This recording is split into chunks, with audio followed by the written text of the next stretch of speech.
This is going to be my quick view version of what I've recently learned about basic union organization. There's a simple formula. I mean, it seems simple, and I know it's complicated, but basically I didn't really know my whole life what the whole plan was. I thought they had to come to you and petition. I didn't know what it was. I mean, I heard public unions are 50%, private unions are now 7%, but they used to be 40%. But it's funny, public unions are close to 50%, and there's tons of them in the state and in the country and in the world. So apparently, at least the way the ones that work around here in Ohio is, you need two people to come together to decide to check on this. And then apparently you need 30% to get a vote.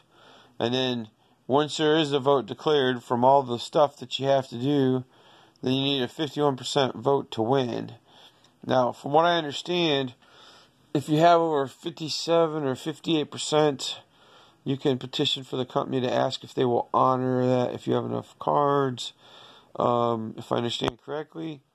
And they can or they cannot. And if then it's gone to the vote, and then the vote, you want to get, I say 98 to 100%, but sometimes it might be 80, 70, 60, and maybe even sometimes just over 51, or just under. So, basically the highlights of the story is if you get that, and then if it's enough yes votes and it's 51%, and then you go to a place where you can potentially get to where you're working on a contract, and then it's taken to a board, and then you guys decide from there if that's going to be agreeable upon. Then it's brought back for a vote to see if that's what the majority of the bargaining unit want. And just from what I've seen up to this point, it's interesting. And if you got motivated people, you can put this thing together in weeks.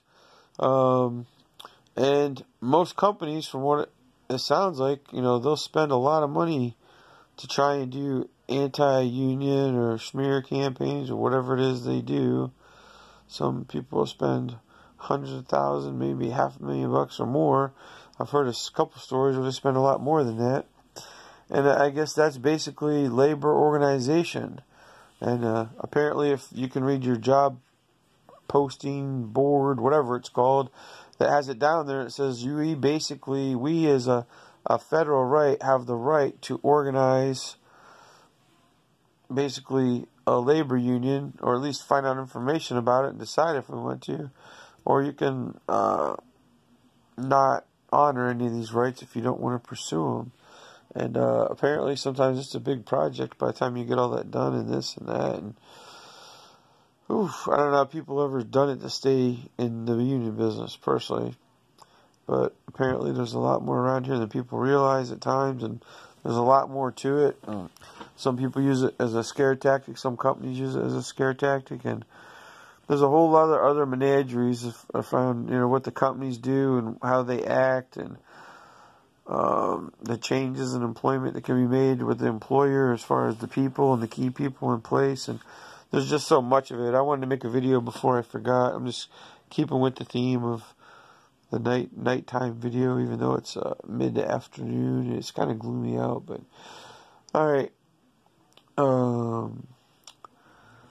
That's about all I got for now. You have a good day. Stay strong, keep going.